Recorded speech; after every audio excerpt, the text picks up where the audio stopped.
नमस्कार, मैं शुभदा सावंत। आप देख रहे हैं अथर टीवी न्यूज। आज के समाचार। शेयर बाजार अपडेट। सकारात्मक रुख। भारतीय शेयर बाजार ने 3 दिन की गिरावट का दौर तोड़ा। बीएसई सेंसेक्स लगभग 397 अंक ऊपर बंद हुआ और एनएसई निफ्टी 50 करीब 132 अंक बढ़कर 25,290 तक पहुंचा। यह तेजी वैश्विक तनाव में कमी और अन्य सकारात्मक संकेतों के कारण आई है। बैंक निफ्टी और बैंकिंग समूह में भी खरीदारी देखने को मिली। हालांकि कुछ सेक्टर में मुनाफा बुकिंग रही। Market outlook. निवेशक बिक्री दबाव के बावजूद संभावित समर्थन जोन पर देख रहे हैं, जिससे आगे की दिशा तय होने की उम्मीद। कॉर्पोरेट और equity stories. Doctor Reddy's laboratories और वारी एनर्जीज जैसी कंपनियों ने मजबूत तिमाही Q3 प्रदर्शन किया, जिससे इनके शेयरों को बल मिला। सीएम नीतीश कुमार की समृद्धि यात्रा। बिहार के मुख्यमंत्री नीतीश कुमार आज सीवान में समृद्धि यात्रा के 6वें दिन गए हैं और वहां 2 करोड़ से अधिक की विकास परियोजनाओं का उद्घाटन कर रहे हैं। इस यात्रा का उद्देश्य राज्य में विकास योजनाओं को जनता तक पहुंचाना है। सीवान में ब्लास्ट की घटना। आज सीवान में एक ब्लास्ट हुआ, जिसमें एक व्यक्ति की मौत की खबर मिली है। स्थानीय प्रशासन और पुलिस मामले की जांच कर रही है। बिहार की लाइव ब्रेकिंग न्यूज, राजनीति और लोकल। आज बिहार से ताजा और चल रही समाचार लाइव अपडेट्स जारी है।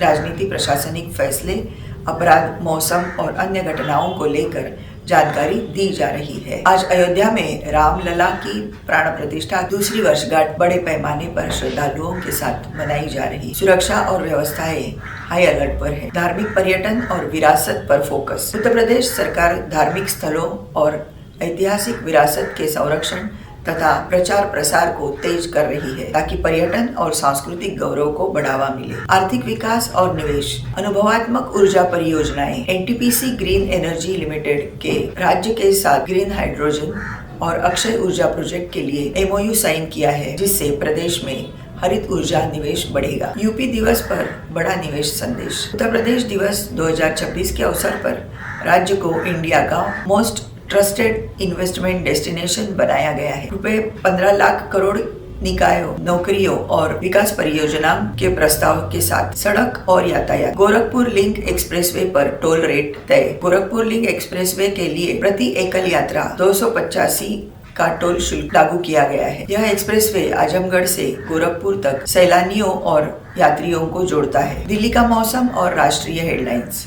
आज की प्रमुख राष्ट्रीय और शहर संबंधित खबरों में देश दुनिया की बड़ी खबरें जारी है, जिनमें राजनीति, अपराध और प्रशासनिक घटनाएं शामिल है। कोर्ट और न्याय। सज्जन कुमार 1984 दंगों के मामलों से बरी। दिल्ली की राउस एवेन्यू कोर्ट ने पूर्व कांग्रेस सांसद सज्जन कुमार को 1984 के सिख विरोधी दंगों के मामलों में बरी कर दिया है, जिससे पीड़ित परिवारों में भावनात्मक प्रतिक्रिया देखी जा रही है। Crime, law and order. Sirsapur, north west Delhi में फांसी वारदात। 17 साल के किशोर की चाकू मारकर हत्या। पुलिस ने मामले में 5 आरोपियों से 4 को गिरफ्तार किया, जबकि 2 अभी भी फरार है। शहरी विकास। दिल्ली के प्रमुख रोड्स पर सुधार का काम। New Delhi municipal council NDMC ने 79 मुख्य सड़कों के कारपेटिंग, रिसफेसिंग कार्य का फरवरी 15 से काम शुरू करने का निर्णय लिया। यह लगभग रुपए 70 करोड़ के बजट में किया जाएगा। राजनीति और चुनाव। महाराष्ट्र में 29 नगर महापालिकाओं मेयर पोस्ट के लिए लॉटरी से आरक्षण तय हुआ है। BMC में महिला मेयर का कोटा निकला है, जिससे राजनीति में हलचल तेज है। राज्य के मंत्री मंगल प्रभात लोढ़ा ने कहा है, ठाकरे परिवार का राज अब इतिहास हो गया, जो राजनीतिक बहस बढ़ा रहा है। कांग्रेस, UPT, शिंदे हिस्सों में बयानबाजी और गठबंधन विवाद भी जारी। सरकारी विकास खबर। MSEDCL Maharashtra state electricity distribution company को कृषि फीडर्स के सोलराइजेशन के लिए राष्ट्रीय स्तर की मान्यता मिली है। यह विद्युत और हरित ऊर्जा पहल के लिए बड़ी बात। कानून और व्यवस्था।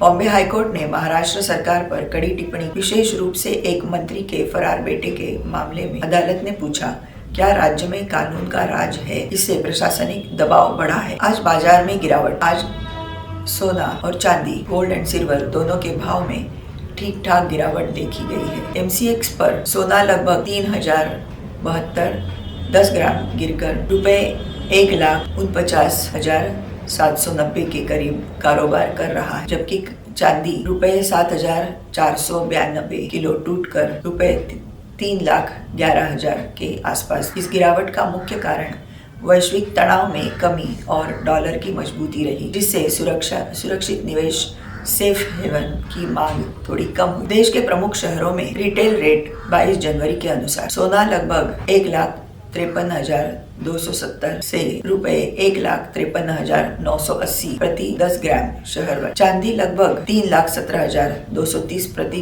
किलोग्राम औसत। मुंबई में सोना 1,53,530 प्रति 10 ग्राम, चांदी रुपए 3,16,660 किलो। मतलब आज सोना चांदी सस्ता हो गया है। अगर आप खरीदना की सोच रहे हैं तो यह थोड़ी राहत वाला समय माना जा रहा है। कल अब जल्द उछाल का संकेत। बाजार खुलते ही रिकॉर्ड ब्रेक की तेजी देखने को मिली है 22 जनवरी को। खासकर चांदी ने कुछ उछाल दिखाया है और सोना भी तेजी की लहर है। निवेश और बाजार की प्रतिक्रिया।